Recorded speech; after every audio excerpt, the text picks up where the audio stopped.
Hey, what's up guys? Welcome back to my channel. If you guys are checking out my channel for the first time and you're interested in modeling, I highly suggest that you guys consider subscribing because I make weekly videos where I give you guys some of the best tips on how you can become a model. So usually when people think about modeling, everyone tends to think about the high fashion models. They're really tall, they're skinny, good looking. These are your runway models, these are your editorial models. But there are so many other categories of modeling that are left unexplored. So in this video, I want to give you guys 13 main categories of modeling.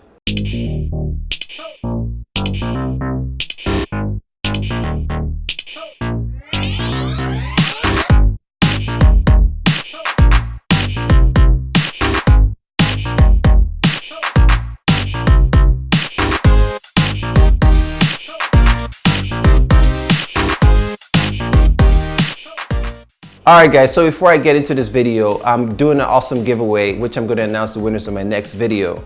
There are going to be two winners from this video. So what I'm going to do is that I'm going to flash a promo code somewhere in this video, so I encourage you guys to watch it all the way through. Once you see that promo code, shoot me a message on my Instagram account and you're going to be entered to win something really awesome, which I don't want to reveal just yet. Alright guys, so you guys probably guessed the first category. The first category are your high fashion models. Now your high fashion models, these models have very strict requirements. If you're a female, you have to be between 5'9" to 5'11". If you're a guy, you have to be between 5'11" to about 6'3". You must have striking features and a very edgy look. Obviously, you have to be attractive, high cheekbones, all of that. And even if you have all these features, it's very subjective. Some agencies might still reject you and some agencies might think you're the best next thing since Naomi Campbell. Now, under high fashion models, there are two categories. You have your runway models, which you see on the runway for, high fashion designers, and you have your editorial models. These are models that model in magazines such as Vogue. So the high fashion models, they usually make the most money in the industry, and the models that really succeed in this category, these are the ones that go on to become supermodels because they model for top designers, big fashion houses, and big brands. Alright, so the next category of modeling is your commercial print modeling. And unlike the high fashion models, commercial print models have a longer career span. So just to give you guys an example, your high fashion models, they usually start their careers in their teenage years, and then their careers sort of end around their mid to late 20s. For commercial print modeling, you can start as early as your teenage years and go all the way to your about 60 plus. So it really depends on how much work you're getting and what kind of agency you're with.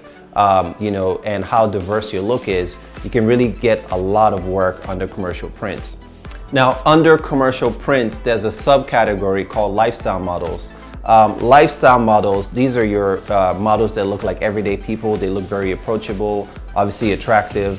The requirements to being a lifestyle model is a little bit more lenient than some of the other categories.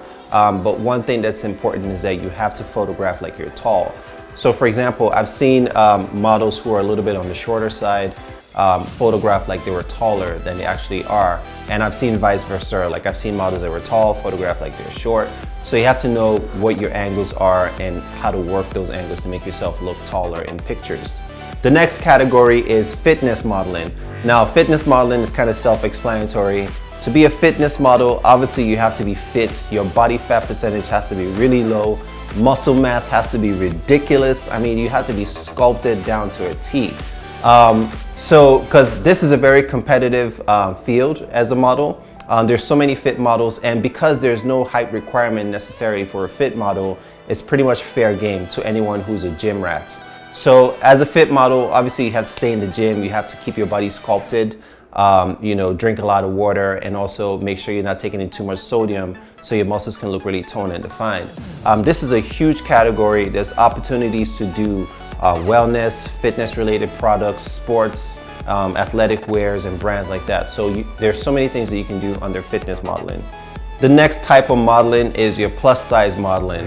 Now, the plus size modeling is a category that's dominated mainly by female models, but there's also opportunities for men in the plus size industry as well. There's a lot of clothing brands that make clothes for plus size people, and obviously they need models for their campaign shoots. So this is a category that's growing, especially as we become more accepted in society. You're seeing more and more brands incorporate plus size models into their campaigns. The next type of modeling is catalog modeling. Now, catalog models, they don't necessarily make a lot of money, And this is sort of like something that models do on their downtime or when they're not as busy. Because again, it's not a very lucrative category of modeling. So you see other models in different categories coming down to do catalog modeling. So for example, I've done some catalog modeling, and let me tell you, it was not fun at all. You go into a studio shoot and you're shooting for anywhere from 8 to 10 hours a day. You're changing, trying on clothes, changing, trying on clothes. And the thing is that you don't really get to pose because, you know, the focus is on the clothes, not really on the model. So this is not something that you can add to your portfolio book. The next type of models is called promo models, or you can call them trade show models. Now, these are models that you see at live events. They're very commercial. They have a commercial look. They're very friendly and approachable. They're knowledgeable about the products or service that they're selling. And usually there's some kind of training that goes on before the model is put out there in front of the customers. So promo models, you know, you've seen them at, for example, Abercrombie at Fish. They have a lot of live events where they have models stand in front of their store. I'm not sure if they still do this anymore, but they used to have models stand in front of their store and greet customers. This is promo modeling. It doesn't pay as much, but it's fun and you get to interact with real people. The next type of modeling is swimsuit modeling. Now, swimsuit modeling, this is a category that's dominated by women again. To be a swimsuit model, usually you find a lot of petite models doing swimsuit modeling as well. To be a swimsuit model, you need to have a body that looks great in a swimsuit, obviously. Now, the thing about these different categories of modeling is that you have to pursue agencies that represent this category. So for example, if you're a plus size model or a fitness model, don't go into a high fashion agency expecting to get represented, because you're only going to waste your time, you're going to waste their time. Make sure you're looking for agencies that represent the specific category that you're interested in, and then apply. Now, your next category of modeling is fit modeling. Fit modeling is different from fitness modeling. When you're a fit model, you're basically a mannequin. What you do is that you go visit a designer at their shop, and then you stand still while the designer is constructing their garment on you. Sometimes you're standing there for long hours getting poked by safety pins and needles. It is not fun. Very still. I'm working right now. This... Ouch! Oh, I'm sorry. Did my pin get in the way of your ass? I've done fit modeling and it doesn't pay as much, but then again, this is another job where models from different categories come to do fit modeling when they have some downtime. So fit modeling is actually great for networking because you're in front of the designer, you can show the designer your personality, and usually they tend to use you for other stuff like their runway shoots. So if you're a fit model, use this as a great opportunity to network. The next category of modeling is mature modeling. Now, mature modeling, these are your older models, usually from 40 and above. These models are seasoned, they're veterans, they've probably done modeling in other categories, and now that they're a little bit older, they're not doing mature modeling. So again, if you want to do mature modeling, there are tons of agencies that represent mature models. Mature models get to do beauty products, anti-aging products, lifestyle products, you name it. The work is endless for mature models. So the next category of modeling is your body parts models. So you guys have probably watched Zoolander, and if you haven't, you have to go watch that movie. It's hilarious. So your body part models, these are models that have a body parts that is outstanding. For example, you have hand models who don't even have to look like a model. You don't have to be in shape. You don't have to have a good looking face whatsoever. But as long as your hand is in pristine condition and you have the perfect, the perfect hands, then you can actually become a hand model and get a lot of work. So how'd you manage to escape? So I'm a hand model, Mama. A finger jockey. We don't think the same way as the face and body boys do. We're a different breed. And this applies for your legs as well, for your arms, your chest, your abs. So if you have a body part that's outstanding, you might want to explore body parts modeling. So keep in mind that your high fashion models and your commercial print models, these are the models that make the most money in the industry. You can also make money in the other categories as well. And again, keep in mind, if you're interested in a particular category, make sure you go to an agency that represents that category, because most agencies are looking for high fashion models. So if you just walk into a high fashion modeling agency hoping to get represented for fit modeling or fitness modeling, you're most likely going to get rejected.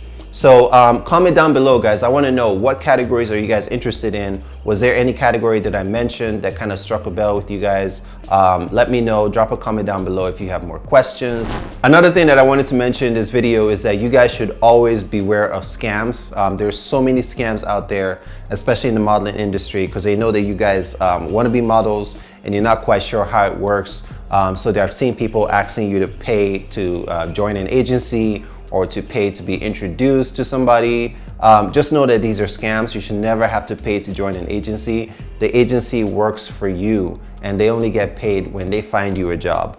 I've even seen scams out there where people are using my face, they're using my videos. I want you guys to know that these are scams. If you see something, report it, let me know so we can take care of this. All right, guys, so that's it for this video. If you guys liked this video, if you learned something new, found something interesting, hit me with a thumbs up. Always appreciate it. I'll see you guys in my next one.